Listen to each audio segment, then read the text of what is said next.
De mi padre yo aprendí el no postergar nada.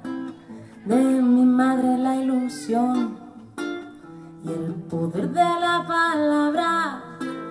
La paciencia me enseñó que con el tiempo todo cambia y el valor que es necesario en cada guerra, en cada batalla.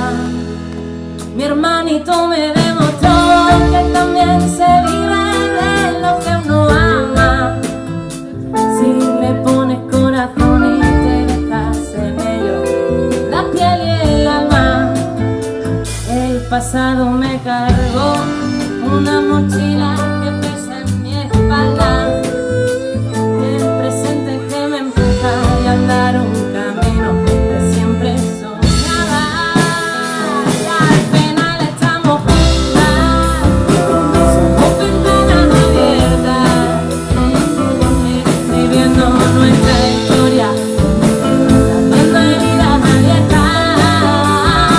Somos la caseta blanca, la nadie te abre su puerta. Cristalinos, historias de viejas trincheras, para explicar historias de viejas trincheras.